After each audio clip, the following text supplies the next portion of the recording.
Hello, and welcome to this session where I'm going to discuss my perspective with Modern Classroom Project and how I have implemented that in my school.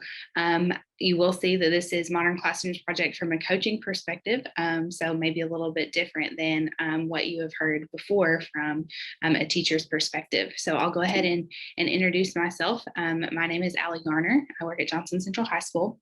I have 7 years teaching experience, and up until this year, I taught high school math, anything from Algebra 1 to pre-calculus and statistics. And this is my first year serving in a different kind of role as a digital learning instructional coach in my building. So it was a much needed role that we were kind of lacking in the school, and especially coming off of such crazy learning times. I'm really trying to help teachers bridge the gap in blended learning. So when I found out about Modern Classroom Project, I still had every intention of being in the classroom for this school year. So that's kind of how I approached it, and kind of why my rationale in choosing Modern Classroom Project as something that I wanted to pursue. I knew that my students were going to need this coming off of a year of virtual learning. They were so used to self-paced learning and kind of learning from videos and a computer and doing things on their own. But what they really missed during virtual instruction was that one-on-one interaction with a teacher. So I knew that Modern Classroom Project blended that perfectly. And so it's also going to help meet all the individual needs of my students. I knew that some were going to have worked the entire school year and some not so much. So we were going to have lots of different learning levels to accommodate. I knew it would help me clone myself in my own classroom. In a class of 30 kids, it's hard to meet individual needs of students. And so Modern Classrooms Project really helps you figure out a way to do that. And then it would also help me switch things up in my classroom. There were things that I wanted to do different after coming off of a year of virtual learning. I knew there were things that I didn't like in my traditional classroom setting that I wanted to do away with. And there were things that I wanted to try. So it just seemed like the perfect time. But what I didn't know was that, like I said, I wouldn't be in my own classroom for the school year. I didn't know that I would be helping other teachers implement Modern Classroom Project in our school building. And most importantly, I didn't know that it would have an even bigger impact than what I anticipated. And not just from the way that I view blended learning and education and self-paced learning, but the way that I help my teachers view it as well. So there is some research that shows why self-paced learning is effective. And so if that's something that you want to check out, you can click that link. This is not a document from me, but from Modern Classrooms Project. So what does research say about self-pacing? Students can take longer with material they might struggle with, skip topics that cover material they already know, or repeat topics as needed. Like, that's common sense, right? That's self-paced structure. But you can see here some data that students are more likely through Modern Classroom Project are more likely to learn how to use technology in class. They are more likely to teach themselves new academic content and skills. And they would like to take on more classes like that one, like their Modern Classroom Project. So students like self-paced learning. And I think we saw that some during COVID, but what they missed, like I said, was the one-on-one interaction. Okay. So kind of, if you, just as an overview of what Modern Classroom Project is, if you don't know, we take a unit, we structure a unit with guided notes, a video lesson to accompany those guided notes, an assignment, and then a mastery check. And students must exhibit mastery before they can continue on to the next lesson. So you can think of a mastery check kind of like an exit slip, so to speak. But this is where we really see if the student has mastered what we want them to know. And then we want to classify each lesson kind of priority: must do, should do, and aspire to do. So must do are the bare minimum lessons that they have to do. Should do and aspire to do are going to be where you really reach differentiation with your students who are working kind of ahead of pace, and you can hit those more in-depth or application topics within the unit. We also implement progress trackers, both for the student and the teacher. So I'll show you an example of both of those. Those a progress tracker for each unit. Let's see, so here is an example of one that I did for solving quadratic equations. So this is something that I would give my students at the beginning of the unit, just so they know the order in which they're going to do their lessons, and kind of just be able to check off those guided notes, assignment, and mastery check. And then I can put the due dates in there as well. Everything is a soft due date until we get to the end of the unit when we take the unit exam. And then probably one of my favorite aspects is going to be the teacher progress tracker. This is, again, not new to me. This is something that I've helped my teachers implement and that I got from Modern Classrooms Project. But it is just a really awesome, and I'll show you a picture of this kind of in action. But this is an awesome way for you to keep up with what lesson your students are working on. So you just go in and edit here. And then what I would do is display this second tab in my, or on my board in my classroom. So students know, and it's taking a bit to load here, but on the left side, those are my behind pace. So these are the students who are kind of past the soft due dates. So as I update that first tab, it's going to update on my second tab as well, so that students can see, and I can see who's behind pace, who's on pace, who's ahead of pace, who needs to revise a mastery check, and then when we have a complete unit. So they are working through there, and they can also see who they want to work with. There's a collaboration aspect of Modern Classrooms Project, and students who are working on the same lesson can work together. And I think that that's a beautiful thing. So I can see kind of how I want to group students for that day.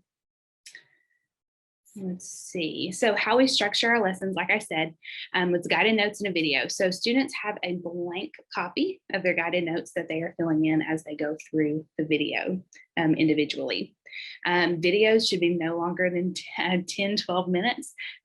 This was hard for me as a math teacher, where I wanted to show every step to every problem and really take my time, but we've got to remember that students can pause and they can fast forward. So, 10 minutes is just me getting the information to them. And if they need to take longer to work out a problem or think about something, they have the ability to do that within the video structure.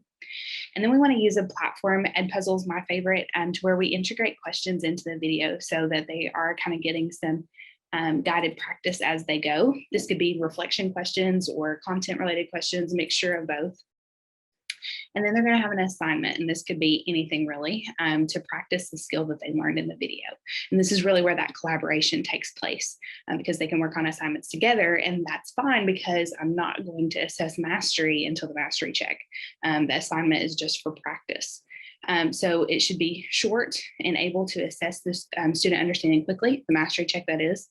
We want to make multiple versions to minimize cheating, and then also, if I have a student that doesn't do well on the first mastery check, and I go over what they've missed on the first mastery check, I can give them the second mastery check or a different one to complete for that second time.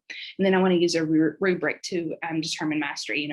How many questions correct would mastery be considered? Whatever. So the flow of the class changes quite a bit, but the good thing is that you can still implement like your bell work. Like, I had a teacher that I helped implement this with. Well, we do ACT bell work at the beginning of every class. You can still do it. So you can continue any bell work as normal. You can walk around and check students' progress trackers while they're working on it, still take your attendance, all those good things. There is an aspect of a daily seating chart, and this might be something that would be implemented later on down the road once you kind of get the feel for the way things work daily. But you can seat students by the lesson that they're working on to encourage collaboration. While students are working, this is my favorite aspect of Modern Classrooms Project, is that as the teacher, I have the time and the ability to conference or work with students who are falling behind, because I still have everybody else in the class working on what they're supposed to be working on. So I can look at my behind pace and say, okay, these 3 students are working a lesson behind, I'm going to pull them up and see what I can do to help catch them up and help them understand. Or these 3 students, didn't do well on mastery check number 3. I'm going to work with them today. So it really gives the opportunity for small groups. You want to have a student workstation. So this is a designated place for students to pick up materials that they need for the unit and a place to turn in. So that way, you don't have a stack of random papers on your desk that you need to go through. You're not being interrupted working with students one-on-one with someone needing mastery check number 4. They know where to go to pick these things up. They know where to go to turn them in. I tell my teachers to print their mastery checks on colored paper so we can easily look around the room and say, oh, John back there is working on mastery check number 3. He has a purple piece of paper, so I need to make sure that he's not on his cell phone or on his Chromebook or working with another student because he's working on a mastery check. And then you can also designate a device-free zone for students to work. So if you are working on a mastery check, you're going to be over in this corner of the room. That way I can just kind of keep an eye on you. And then on test day, students are going to know when the test day will be at the beginning of the unit, which kind of seems scary and daunting, but I've seen it work out. And so this is their due by date. So this is when all the assignments, all the mastery checks, all the lessons need to be complete. And you have to keep in mind that you're implementing those aspire to do and should do lessons. So, you're giving the students who work kind of at a slower pace, you're giving them some cushion time because other students who are working ahead are working on those aspire to do and should do lessons. So you've got a lot of flexibility in there and when you determine what that due date is going to be. So like I said, I'm working as a digital learning coach. And so I have worked through my first coaching cycle with a set of teachers. And I had one teacher fully want to go headstrong on Modern Classrooms project. She knew a little bit about it. She knew that her next unit that she was going to teach in Integrated Math 2 was kind of a dry unit, a lot of vocabulary, introduction to geometry type things. So it just seemed like a great time to start something like this. So, I know that it's a huge change for teachers because for a lot of students or a lot of teachers, the majority of teachers, I would say that it's a complete 180 from how they're used to teaching. They're used to delivering content in front of the class. Everyone receives the same content. Everyone works at the same pace. Everyone does the same thing every day. And not to say that that's bad, but it takes a lot of understanding and a really self-reflection to say, I'm willing to try this out. I see it's got good results. Let's give it a shot. So it's a big change for teachers. They've got to see the positive effects in the student outcomes. But students are adaptable. I mean, we just came off of a year of virtual learning. They adapted as best as they could, and they've been learning like this virtually, but like I've said, they've really missed that in-person one-on-one component, which is what Modern Classrooms project gives. So when I was explaining this to this teacher, she was like, of course, that's exactly what they need, And Modern Classroom project is something that you need coached through. When I was doing Summer Institute, I was coached through the process, but not during the implementation. So I can understand where during implementation, it would be nice to have a coach, just someone that you can bounce ideas off of, and someone who knows the Modern Classroom project process a little bit better. So you can see here in some of these pictures that students are working on videos, mostly for the days that I was actually in the classroom. It was like the first day, and then several of them kind of on their on-pace days were on the guided notes part. But then you can see down at the bottom that progress tracker. So you can see what students were behind pace, and that could be due to absences. And also another selling point of Modern Classroom project is quarantine students can still work on this at home. They can't do the mastery check at home, we're not supposed to, but we can make accommodations for things like that. If they're going to be gone for 2 weeks, I don't want to just be waiting on them to do 3 problems in my presence. We can come up with other ways to do that. So it's also great for that aspect. But you can see behind pace, on pace, ahead of pace, students that need to revise something. And then, of course, when students start to complete the unit, they'll be in that done category. So this helps me the teacher on track, helps keep the students on track, and it's also a motivating factor too. So this is a testimony that I want to read through from the teacher that I have implemented it full on with. So she said, so far, both the students and I love it, so much so that I plan to do this with my next unit. Other teachers in the building have called down to tell me that multiple students have wanted them to do notes like Ms. Hobson.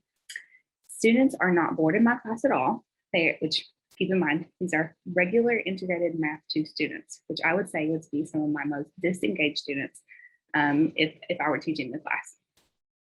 They are constantly engaged because of the self-paced nature that Modern Classrooms Project has. This helps tremendously with differentiation suitable for all performance levels in my classes. She also, in those pictures, that was a collaboration class, so they have a collaboration teacher. I'm free during class to have intervention with my students that typically need it, while providing some challenges for my students that typically work way ahead. During my most recent observation, Mr. Arms, our school principal, seemed very impressed that all students, even those known not to be very self-motivated, were working diligently on their task and excelling.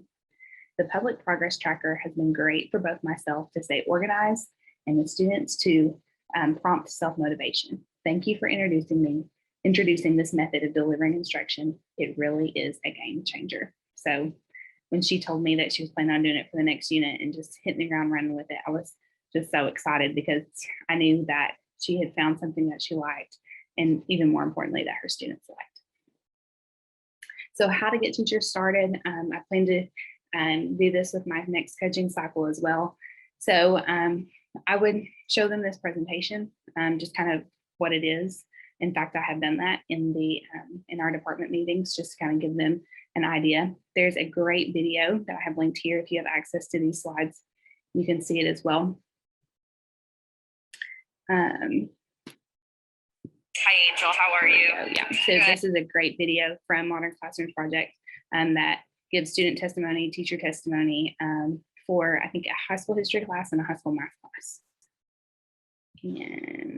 And also within this presentation, I didn't go through all of the things that I would show them. I've got some other links in here and you can check these out as well. But I would show them example, like what do guided notes look like? So this is an example of just a slide deck with example problems on how to solve quadratic equations by square roots. So this is what I would give a printout to students so that they could fill them in. And teachers might just want to see, and a lot of teachers already have stuff like this already made because they're using it just in a different way in their class. So I would show teachers that.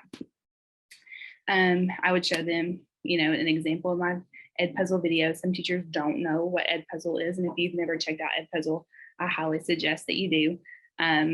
It took me to the teacher side of it, my account, but you upload your video and then you can embed questions as you go. So you can see here, do you know your perfect squares 1 to 15 after I've talked about what perfect squares are? And that's just a reflection question, really.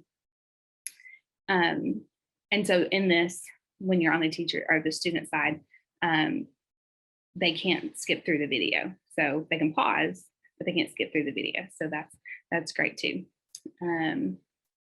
So that's Edpuzzle, kind of in a nutshell. And then I would show them, what a mastery check looks like. So I think this is one for that same lesson. Yeah, solving by square roots. So I just kind of made this template that I used every time I made a mastery check. So I just have 2 problems, give the directions there. Let me let it load so I can show you the other versions and then my rubric. So this was kind of optional, but it is a good thing for self-reflection. Modern Classroom Project really does promote self-reflection a lot. But this is to show for students to determine, where they're at. So after completing all work for the module and before turning in your mastery check, complete the academic performance rubric and attitude towards learning rubric, and don't forget explanations. Circle your choice in both rubrics. When I grade your mastery check, I will choose your score from the rubric as well. Remember that a score of less than 3 will require you to complete the mastery check again and/or interventions to relearn the content. So, they're determining kind of where they are. I understand it all. I was able to apply it, and I was able to express my work clearly. I was able to show my work. And then my attitude towards learning rubric, just to kind of give them a check on where they're at. I was sometimes engaged. I was usually engaged, things like that. But that's kind of something optional. And then you can see this was mastery check 1, mastery check 2, mastery check 3. So I can give these to students kind of in a random way, so they're not, two people who are sitting beside each other are not going to complete mastery check 1, or 2 people that just finished together are not going to complete mastery check 1. And then I have 2 other forms, I guess you could say, of different kinds of questions with different numbers, or whatever fits your content needs, if they need to try it again after revising. So, all right. So I would show, like I said, I would show teachers those things just to kind of give them an idea, and so they have a picture of what this looks like. And then for the assignments, that can be, you probably already have assignments for all those lessons. So that could be even a collaboration assignment, an activity that you do. And students who are working on the same lesson at the same time can work on those activities together. So my teacher that implemented this, she used a lot of the same assignments that she already had. And then we also have Math Excel for School. So she used some Math Excel for School assignments as well. We're still able to use everything that we have done. So let me go back. And then I also gave her this getting started handout, just kind of like a checklist for her to work on. Now, I will say, and she said as well, it's a lot of work up front, especially if you don't typically do videos or things like that, kind of a different workflow to get used to. And but she was fine with it, because obviously, because she's going to do it again, but she was fine with it because it's not near as much work as they're working on the unit. So, plan out your unit, determine what's must do, should do, aspire to do, public progress tracker, student progress tracker, determine what you want to use and make those. Begin creating videos, several different tools that you can use to complete those videos, upload them into Edpuzzle. I think Screencastify now has an option to embed questions as well. You want to create an assignment or activity for each lesson. It can be a digital or paper assignment. We want to create mastery checks. And then also we want to determine what's going to prove mastery of the lesson. 3/4 of the answer is correct. How much work should be shown, different things to think about. And we want to create 3 versions of that with 3 to 4 questions each. And then you want to make your classroom conducive to Modern Classrooms project. You want to put your desk in small groups. You can group students by what lesson they are working on. Now, she didn't quite do this because she has more than just integrated math 2, and she only started with that. So they were still in the traditional rows, but she said, if I was doing this every class period, they would definitely be in groups. And then we want to have a designated space for students to turn in assignments and mastery checks, and a place for them to pick them up, just to make the flow of the class go well. When I was talking with my principal about this, and before he went to Observer, I said, it's controlled chaos. And she knows what's going on. The kids know what's going on. It's just not what you're used to seeing. And afterwards, when we were talking, he said, yes, it's absolutely controlled chaos. But he was just so surprised that students that he knew were typically that were unengaged in class were engaged. And as a former math teacher, that would be my biggest win, is that students were engaged. So just something to kind of keep in mind.